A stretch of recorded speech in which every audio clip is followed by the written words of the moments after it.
Okay, let's welcome then Kemi Ogunsanya, who is an award-winning educator. We've seen, hopefully you've seen the information on the British Council website. She has worked in various roles in teaching, but as well as being a teacher and a project manager, she's also an editor and columnist, writing for a number of leading newspapers and magazines in Nigeria, where obviously she lives, and she's also done a lot of training work. So we're very pleased to have her here, and we're looking forward to her webinar. So I'm going to just launch the slides, and then I'm going to pass over to her so that she can do her talk. Okay, Kemi, over to you. Just tell me if I don't do the slides correctly. Okay, thank you very much. Thank you, Gary. Hello, everyone. It's great being here, and I'm grateful for this opportunity.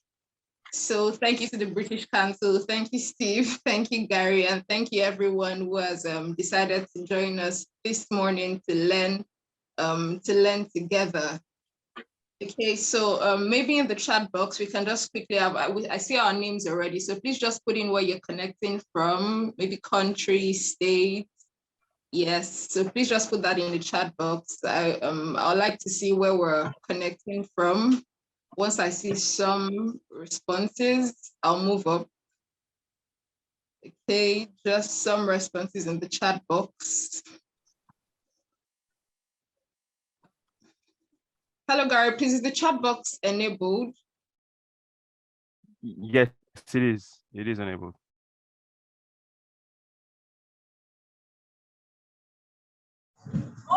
Okay, I don't see any response yet in the chat. Okay, I see the response coming in now. Okay, thank you for joining me.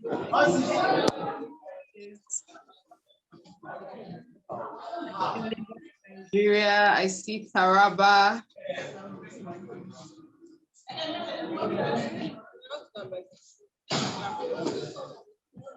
Okay, yes.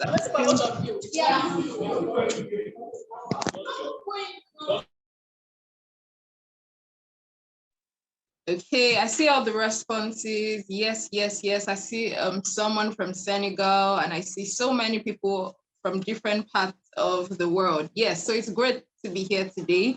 And yes, I'll be speaking about understanding learners and their needs. Understanding learners and their needs. It's a topic I'm really passionate about, and I'm hoping that I can communicate so much within the few minutes that I have. Okay, so we're discussing about this today because I believe that oftentimes as teachers, we try to focus on the cognitive domain of learning or the cognitive aspect of learning without realizing that there are other parts of learning that will affect on the cognitive aspect of learning. So most times we want, the learners to reproduce information. We want them to be able to produce results. But learning is not one-dimensional. It's not just a straight road. There are many other factors that will influence a child or a learner's attitude to learning. And that's what we'll be discussing about today. So we're going to take a little starter activity as we move on. And yeah, so here's the starter activity. I know that across many regions of the world, it's the beginning of a new session. Well, for us in Nigeria, most people resumed school this week. And I know across different places, some resumed last week, but it's still the beginning of a new session across different places. So as a teacher, if we have teachers here, yes, so I just want you to tell us in the chat box any strategy you've explored in trying to build a relationship with your students or to create a bond with your students from when you've resumed to this point. So you may just want to put that in the chat box. Any strategy you've used to develop a relationship with your students, anything that you've done to try to build a bond with your students. So most likely we all have new students in our classes for the new session. So new students, new people, new personalities. If there's anything you've done to try to build a relationship with your students, please just put it in the chat box. Once I have at least 3, 4, 5 responses, I'm going to move on. It's just a starter activity, so I'd like us to please engage with this so we can make it as interactive as possible. Yeah, so even if you're not a teacher right now, you're not in the classroom right now, but you might want to share with us any other strategies you've used in previous times or previous scenarios to build relationships with your students or to create a bond with them. Okay, opening up and connecting. Yes, I see brilliant responses already. Yes, opening up, connecting with them, listening to them. Fantastic, fantastic. Getting to know them in person. I love that. Yes, yes, yes. I'm looking forward to just a little more and we're going to move on. Yes, any strategy you've explored in creating a bond with your students for this new session. For this new session, I know school just resumed across different places.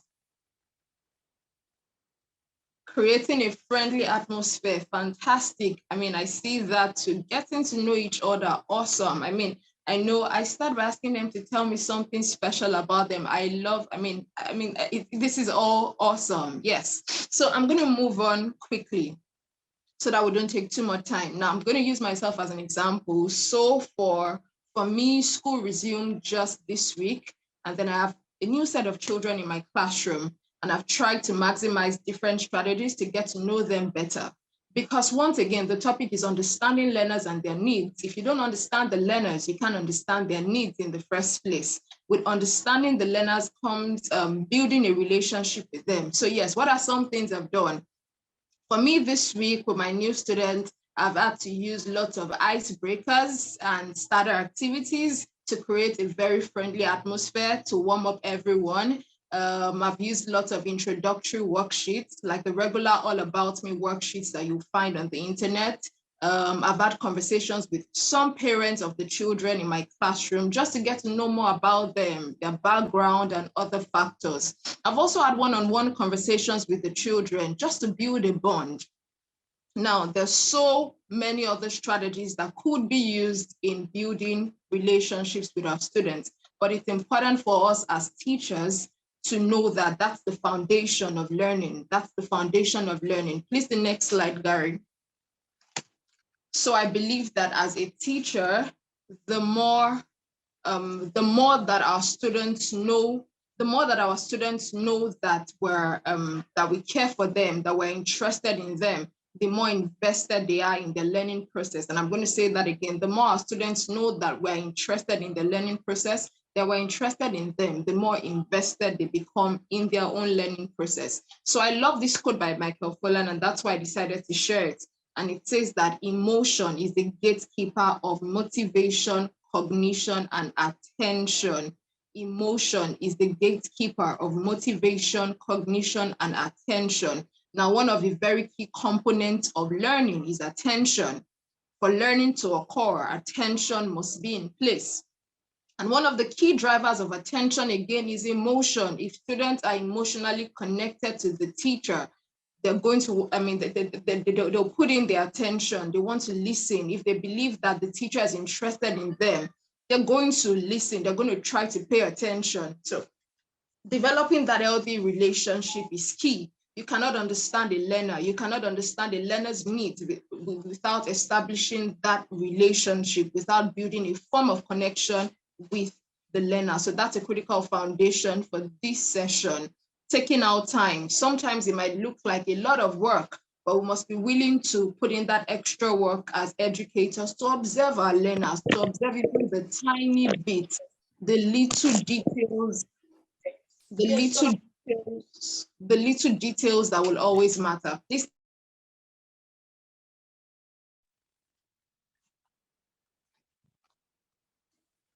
Hello, Gary, please, can I have the next slide?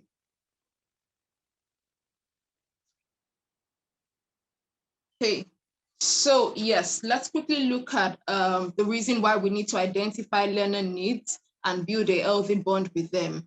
Now, for me, there's a quote I love to always share, and So it says that unless the purpose of a thing is known, abuse is inevitable. Now, if you don't know the purpose of building a healthy bond or a healthy relationship with your students, it's possible that you gloss over it or you don't take it so seriously. But understanding the fact that that relationship is key to helping them learn will help us do better. So yes, why should we identify learning needs? Why exactly are we even discussing this topic? Number one is because identifying learning needs will help us to improve engagement in the classroom. Once you know the learner needs, you're able to tailor learning directly to them in a way that fits, in a way that suits them, so they're more engaged. Another reason why identifying learning needs is important is because it helps to also enhance knowledge for the students. When you know the gaps that need to be filled, you're able to fill in those gaps appropriately and thereby enhancing knowledge for the student or for the learner. Another reason why we should identify learning needs is because is to help us customize learning experience, to give every child a unique experience, to customize it. So it's not just general. As much as we have many students in the classroom, we must still be engaged in different activities that will work for different kinds of learners as well as their preferences. Also, identifying learning needs will help us to save time. So what do I mean by save time? Now, when I know a learner's needs, when I know the learner's preference, now I don't need to use so much of strategies. I don't need to dilly-dally about. I just need to focus on the strategy that will work for that particular learner. So I'm going to use an example of myself and my classroom quickly at this point. And yes, I'm going to keep using lots of examples from my classroom because, again, I don't intend talking about anything theoretical or anything abstract. I want to be as practical as possible. Now, a while ago, I was working with a little child who was having some spelling and reading challenges. And I'd been working with him for a while, and then he wasn't making so much of progress. But then I noticed something about this child. I noticed that, so after school, where I work, after school, before the parents come to pick up the children, they're always put somewhere in a particular room where there's like cartoons or songs or movies, just something to keep them busy while their parents or before their parents pick them. And I noticed that every time I'm going home and I see the boy in that room before his parents pick him up, I see him singing a lot to many songs. He's rapping, he's dancing. He just loves music. He loves music, lots of raps and all that. So I decided that I was going to inculcate that in my work with him. So whenever I had to call him to my table for one-on-one sessions, I'll make sure that I try to use lots of videos. So for example, I wanted to teach him grammar, or maybe I want to teach him, if I want to teach him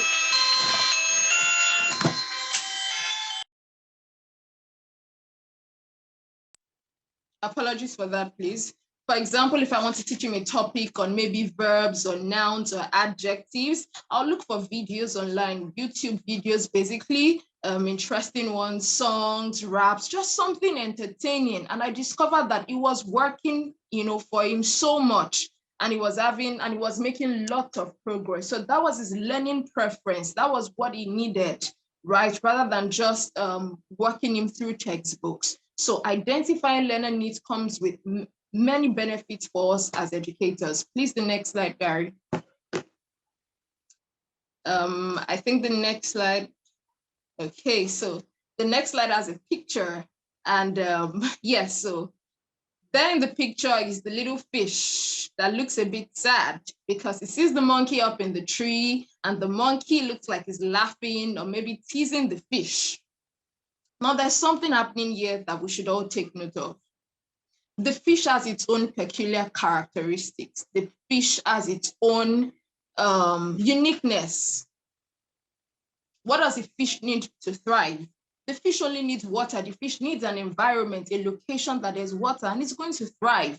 So this fish right now needs a teacher, like one of us here right now, to guide or to motivate the fish, to help the fish realize that it's in the right environment and it only needs to thrive there. It doesn't need to look at the monkey and feel bad that the monkey is right there on the tree while it's inside the water. No, the fish is in the right environment for it to thrive.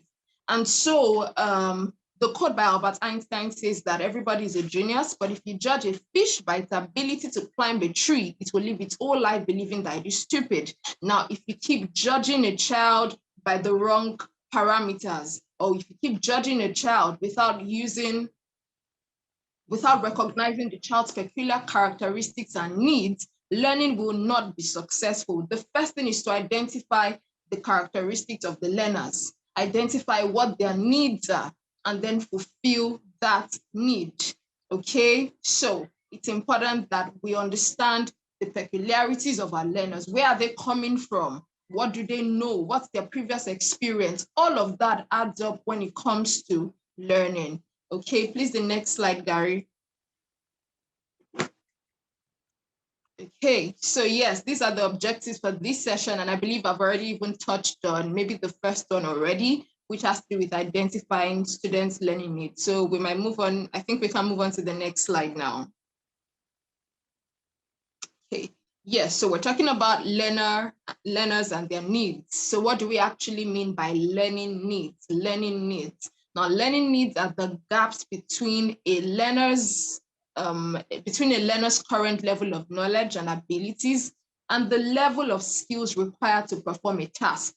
Now, that's what learning needs are about. What are the gaps, the visible gaps, okay, between where the learner is right now and where the learner really needs to be? Now, it's also important for us to note that sometimes as teachers, we need to be able to make the difference, or we need to be able to note the difference between perceived learning needs and real learning needs. Perceived learning needs and real learning needs. What do I mean by this? Now, I've seen situations where a parent of a child who is maybe 3 years old or 4 years old, the parent of a little child, is expecting so much from the child.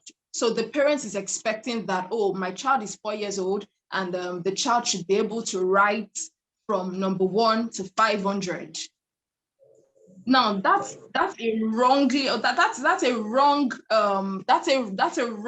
need for that child, because that's not what the child should be doing at that age.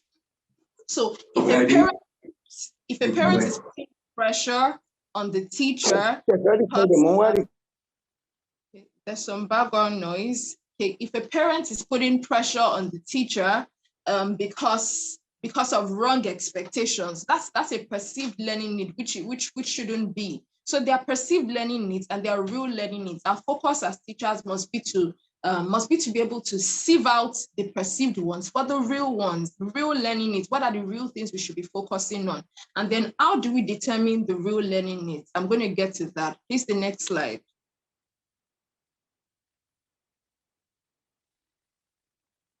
Okay, so yes, how do we determine the real learning needs? And then we sieve it out from the perceived ones. Number one will be a child's background.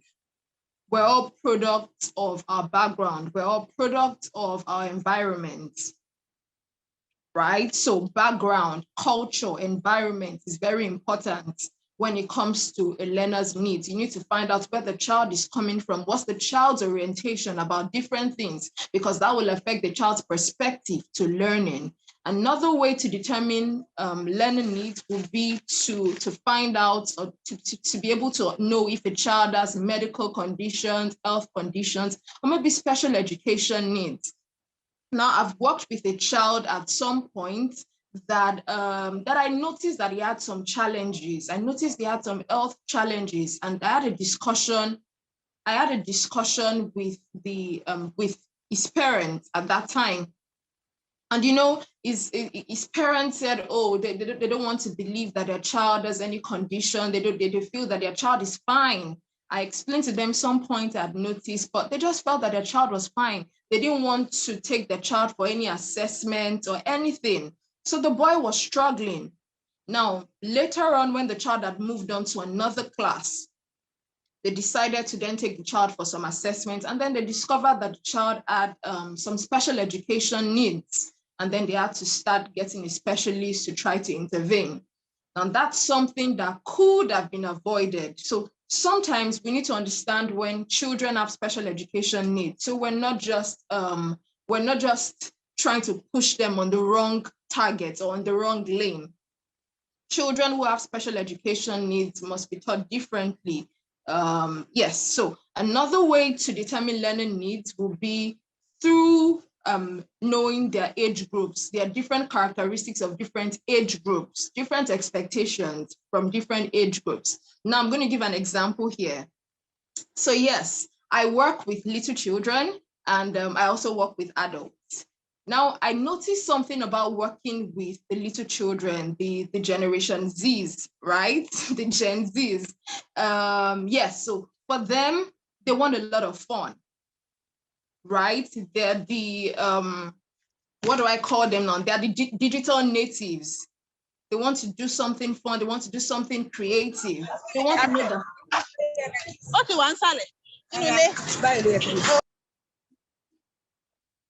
Okay, they want to know the hacks. They want to know the short way out to get things done. Now, that's what I've noticed working with these little children. But guess what? I also work with an adult learner. And there's something I noticed about, this adult learner I started working with recently. Most often, so yes, we have online classes. But most often, he wants the written, he wants something written. He wants to be able to carry a textbook and write into it. He doesn't want much of the screen. He doesn't want much of the digital tools and applications, right? So I'm talking about someone who is elderly, maybe about in his 40s, 50s. For him, that's what he wants, just write. He doesn't want the hacks or the shortcuts like the little learners or the young learners will want. He wants to go through the whole process.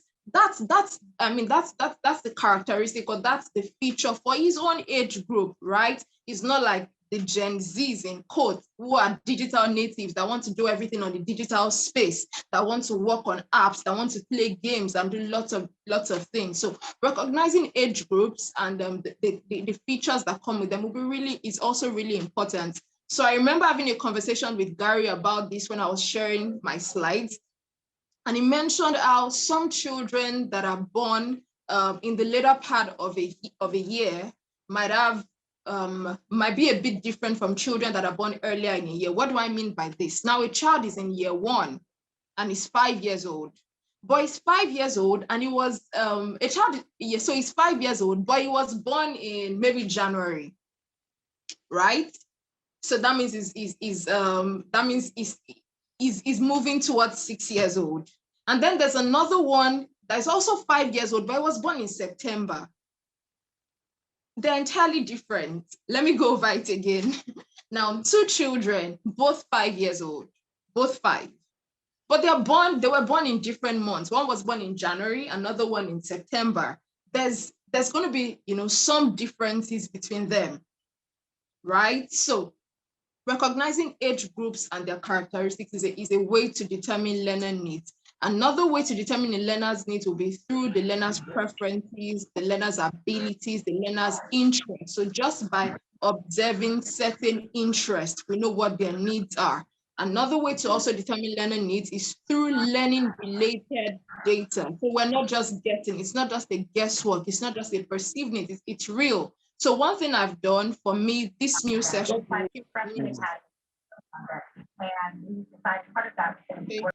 there's some background noise. Okay. Yes, so using learning related data. So maybe, for example, you're looking through the results of the child from a previous session or from a previous term. It helps you to know the gaps that really need to be filled. So learning related data will help you know the needs that should be filled. Please, the next one.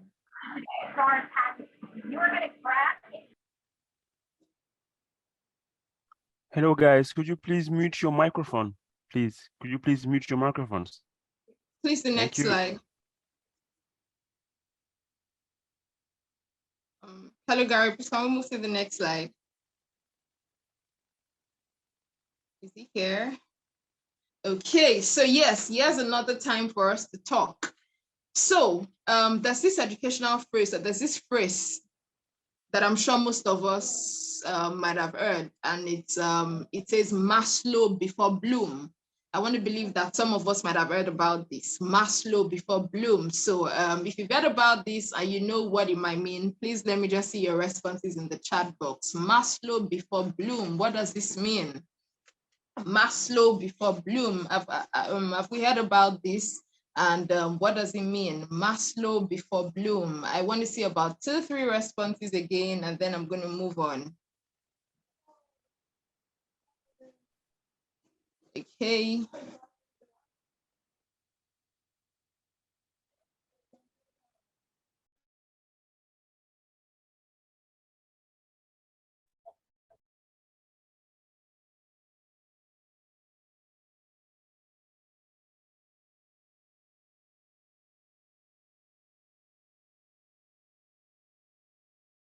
Okay, so yes, I see 1, 2 responses. Examine the hierarchy of needs first. Fantastic. Let's see. Okay, yes, thank you. I see the responses already. Yes, any more? Maslow before Bloom. What does it mean? Meeting a child's personal needs first. Fantastic. I see all of that. Okay, thank you for engaging. Yes. Oh, okay. All right. So I'm just going to move on because I see that a number of us are familiar with this. So just to go over this phrase, Maslow before Bloom, what might it mean? Now, so there's a theory that stems from Abraham Maslow, and he explains something called the hierarchy of needs, which I'm going to go into in the next slide. Different needs that should be met, and then they're categorized in 5 levels. So yes, and now there's Bloom. There's Benjamin Bloom with his own theory. And so there's the cognitive domain that comes from, Bloom's taxonomy. That's how we call it in education, right? There's a cognitive domain that has to do with creating, evaluating, and all that. Now, so when this quote, or when this phrase, or when we see this phrase Maslow before Bloom, what exactly does it mean? It just simply means putting the child's needs first. Putting the child's needs first before putting the learner's needs first. I'm sorry if I keep using child, right? I work with children a lot, so sometimes I might be saying children rather than learners or students. So putting the learner's needs first before focusing on the cognitive domain. I started with that, when I picked up this session, how sometimes as teachers, we focus on the cognitive domain alone without realizing that there are other domains which will impact on the cognitive domain. So before seeking for results from the learner, some needs, some gaps must have been filled. Please, the next slide, Gary. I think I'm going to need to start rushing up a little at this point. Yes, so what are some needs? What are some needs that we should watch out for as teachers?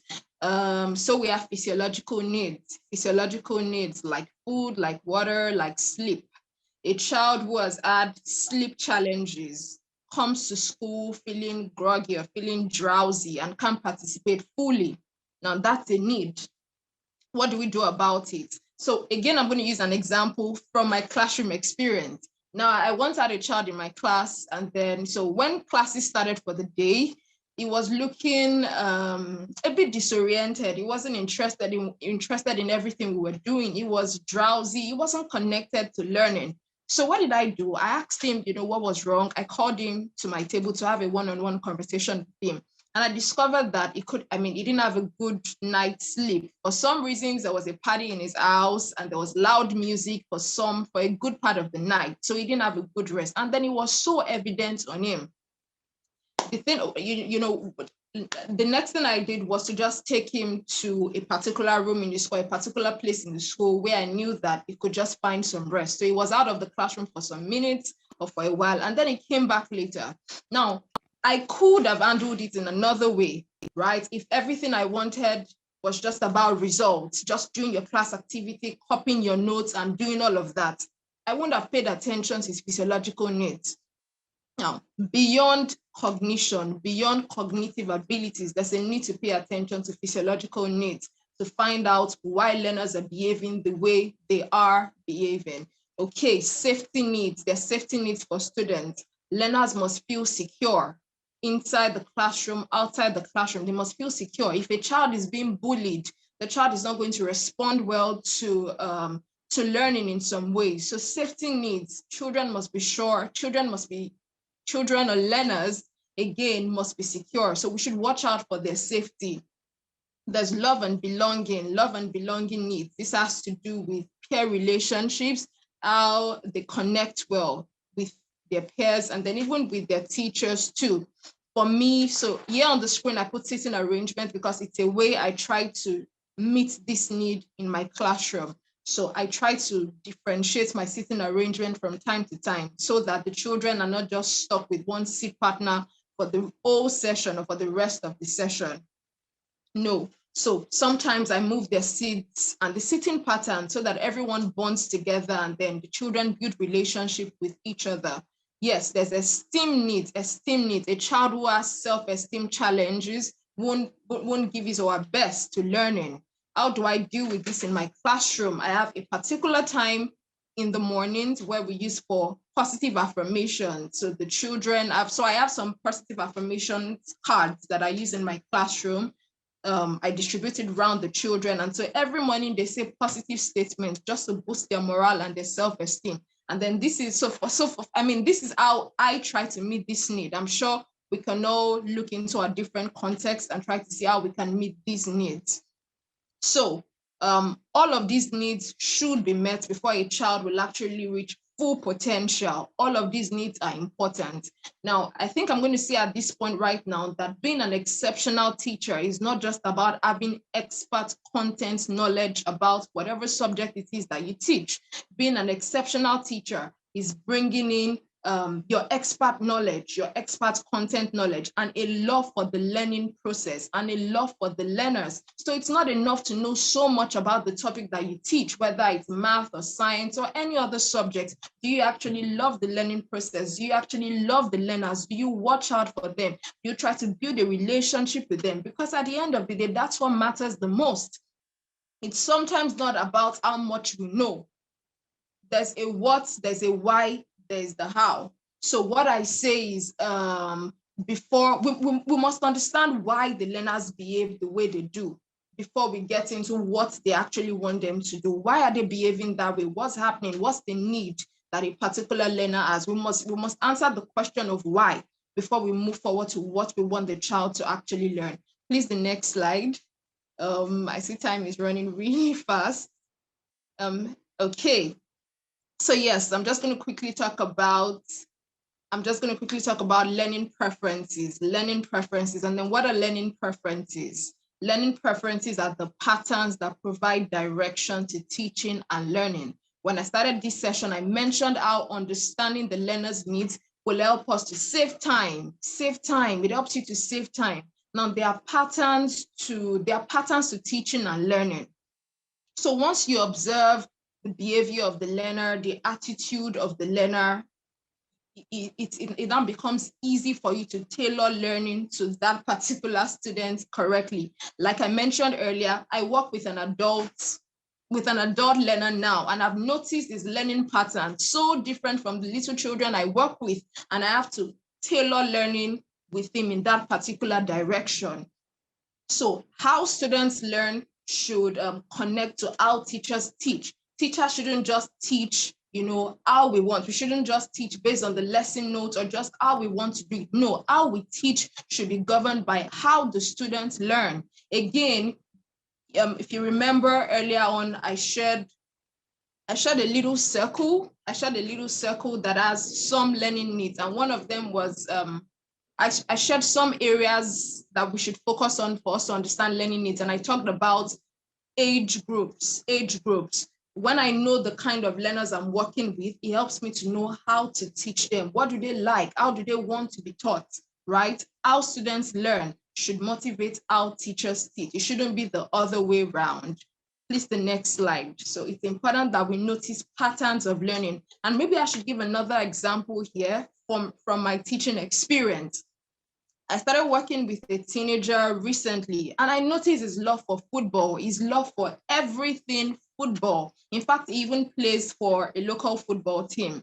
And when I noticed that interest in the learner, I tried to tailor it. I tried to tailor it to everything I was doing with him. So whether I'm working with him on reading or comprehension or different things, I try to tailor everything around football. And I noticed he was much more interested. He was much more engaged because it's an interest area for him. Now, I wouldn't have known that about that interest if I didn't build a conversation with him. Again, building conversations, building communication, establishing quality relationships with our learners is so important. Yes, so in the next 1 minute, yes, I just want us to put responses to this. What do you think makes a successful learning experience? What do we think should be the criteria for a successful learning experience? So again, I'm going to need at least 1, 2, 3 responses before I move on. What makes a successful learning experience? Yes, I'm going to try to rush up so that in the next 5 to 7 minutes, I'll be done and then we can take questions. What makes a successful learning experience? Okay, I see 1 response already. I'm going to need more for us to move on. What makes a successful learning experience? Oh, no one is, I can't see any responses. Okay, I see 1, I see 2 already. Okay, thank you, thank you. We're going to move on.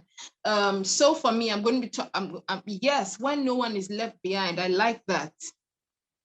Now, I see some questions in the chat box and I'm going to get to that shortly. I'm just going to try to rush over some things that I have here. For me, I feel that there are some factors that should make up a successful learning experience, one of which is engagement. Students must feel engaged. They must be connected to the learning process. Another one is ownership. Ownership, the children should be able to, yes, I see all of the fantastic responses there. Ownership, children should be able to take ownership of the learning process. Another one is that ability to make connections between what they're learning in the classroom and other areas of life, because learning doesn't end within the 4 walls of the classroom. Children must be able to connect what they're learning in the class to the real life or to the real world outside them. For me, another factor I noted down for a successful learning experience will be also meeting targets, right? As educators, we have objectives, there's the curriculum guide and all that. So meeting targets will also make up a successful learning experience. Please, the next slide, Gary. Okay. So this is something I know that most of us as educators are familiar with, and thank you for all the responses too. I'm just trying to rush. Yeah, so this is something I know we're all familiar with, or some of us might be familiar with, the fact that there are different preferences when it comes to learning. We have the visual learners, the auditory learners, those that love to read, write, and then the kinesthetic learners. So we know that for the visual learners, they like images to connect concepts, graphic elements, things that they want to see before they connect. So visual learners. And so if you're teaching if you're teaching anyone that falls in the Generation Z box, it's almost a given for them. They're very visual. They want to see, they want to be able to connect to the learning process. We have the auditory learners who like to talk, and then they like discussions. They would rather have spoken information. We have those that like to read and write. They just enjoy the reading and writing process. And then we have the kinesthetic learners who will love the tactile processes. Again, they want learning to be concrete. So it's important that when we're working with learners, we first of all identify where the learner fits in. Sometimes we might have learners that fit into 1 or 2 boxes, but again, it's important that you observe the learner to know where the learner fits into. Once you know that, you can now tailor learning correctly. So for example, if I'm working with a visual learner, that makes my job easier. I know what that student, will rather prefer, and I'm going to work in that direction. Use lots of charts, use lots of videos, graphical elements to engage the learner so that I can achieve my results. Please, the next slide. Okay, so again, I'm just going to move into different strategies we can use in engaging our learners with their different learning preferences. So I know that our learners will always cut across all of, the model I showed in the last slide. So one way to engage them is the use of visual aids. So there's a picture on the screen right now, and this is a picture of my classroom. And now I was using a visual strategy to help my learners. I was teaching them about paragraphing, and I decided to use a piece of hamburger to explain the concept to them, to make it visual for them. So I used the hamburger, showing them the layers of the hamburger, and then how it's so much like a paragraph. So just the way the hamburger has 3 layers, or many layers, a paragraph should also have the top layer as the topic sentence, the middle layer that has all of the supporting sentences, and then the bottom layer. So for me, this was just making the lesson visual, just visual in nature for them. Please, the next slide. Hello, Gary, please, the next slide. Yes, again, because of the time, I might not be able to go over this, but this is just trying to give my learners a visual experience. We were reading a particular story in a textbook, and then some of the students couldn't connect with some elements of the story they were reading. So I decided to show them pictures of it just to make it visual for them. So for all of us, it might not be this way. Again, we need to understand our different contexts. Sometimes it might just be using pictures or using posters or using charts, depending on the resources and tools that we have available. Okay, please, the next slide. Okay, I think I'll just skip this over and move to the next point because of the time we have. I see that I have very few minutes left. Again, the posters and charts, I've talked about this, so I think I can skip on again to the next slide. Yes, the use of audiovisual resources. Again, it's something to help stimulate the learning experience. Anything to build motivation to help the learners get engaged. Now I know that we might not be able to use all of these strategies in just one lesson, but then we should make sure that from time to time we're using different tools, different ways, yeah, to address the different learning preferences. Yes, so please, the next slide. Please, the next slide, Gary. Okay, so storytelling is another way to cater to for the diverse learners we have in the classroom. Storytelling, just telling them stories, right? Stories, stories will help them connect to what we're learning. So I'm going to use an example here. Let's say I'm teaching the children about addition and subtraction. I can decide to tell them a story about a day I went into the supermarket to buy some things, and then maybe I didn't add the money correctly, or just wrap up a story around whatever concept it is that I'm teaching. It helps to build their curiosity. They want to know, okay, what next? What's going to happen next? So storytelling is a very good approach to build engagement in the classroom. Hello, Gary, please, the next slide. Okay, the use of classroom starters. For me, for every lesson I have, I like to always start. I like to spend the first 2 to 3 minutes with an engaging starter activity. So sometimes their brain teasers, sometimes puzzles, just something interesting. That's a way to grab attention. When I started this session, I mentioned how attention is a major component of learning. And so if you're able to hook the attention of your learner in the first 2 to 3 minutes of learning, it becomes easier to sustain that attention. So using classroom starter activities is a good way to build attention. Yes, so the next slide, please. Okay, the use of class discussions. I'm not going to emphasize on this so much because I know it's something we're familiar with. Class discussions will work for those learners that like to talk, to just express themselves. Again, please, the next slide. Okay, the use of collaborative activities. It helps to also cater to different learning preferences in the classroom. Okay, another way or something else I put on the screen is role playing. So I might not be able to go over all of this in details because I really want to stick with the time I have, but I'm sure the slides will be shared and then we can go through them later on. So there's role playing. If you teach literacy, role playing is a really nice way to help your learners get connected to literacy. So sometimes I teach reading. And after reading a story, I tell the children in my class to, come together, try to act out what they just read. And then I see that they're excited about that experience. So role playing is a great way to build attention and engagement in the classroom. The use of quizzes, the use of games to simplify concept also works. Please, the next slide.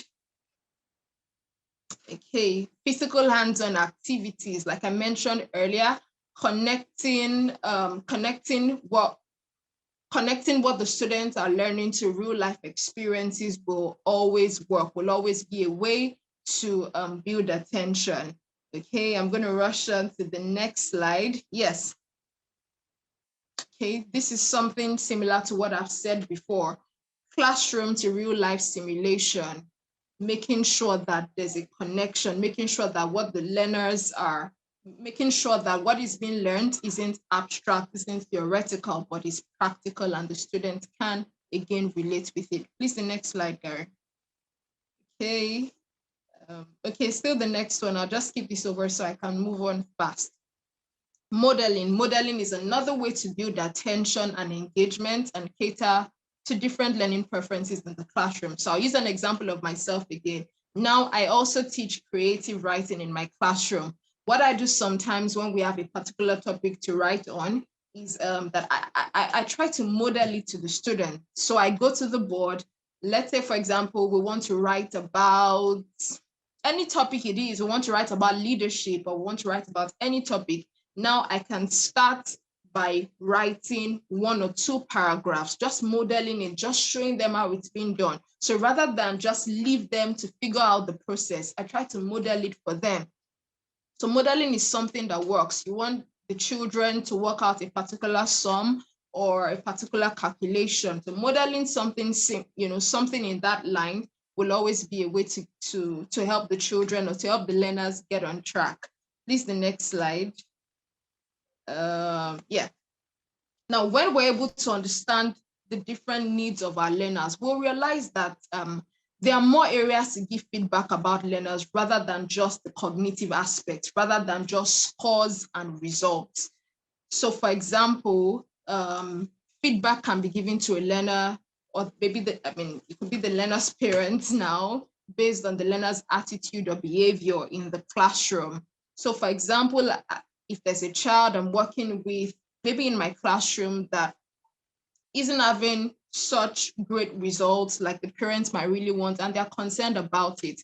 Now, after talking to them about their concerns, there are other things I can give feedback on regarding that child that will help to allay their fears. I can talk about the child's attitude or behavior in the classroom, how the child responds to group work, how the child has great communication skills, the child's work habits, how the child manages time, so many areas to give feedback. So feedback to a student doesn't just always have to be about grades and scores. There's so much more that we can focus on when it comes to our learners. Please, the next slide.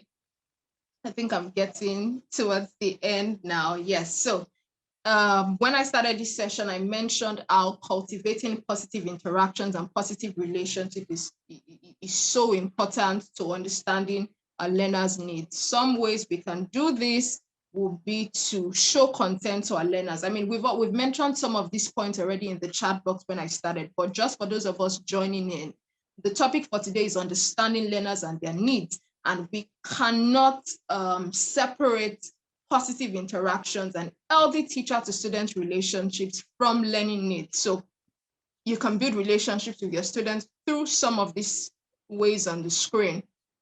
showing concern, using positive affirmations to boost their morale, having one-on-one time out with your students where you just get to talk with them, and then sharing your personal experiences too. I found out that this works magic for me, sharing my experiences. Now I'm going to use, and this is my final slide before I leave, but I'm going to share this quickly. Now in my school or where I work, there's a particular handwriting standard that is being used, and it's the cursive handwriting. Now, when I joined the school some years ago, I did not know how to write cursive. I didn't have any understanding about cursive. But what did I do? I started to practice cursive every day. I started from the scratch. So I would start writing the small a, the small cursive b, the small c. I started and I did it on and on, right till I mastered it.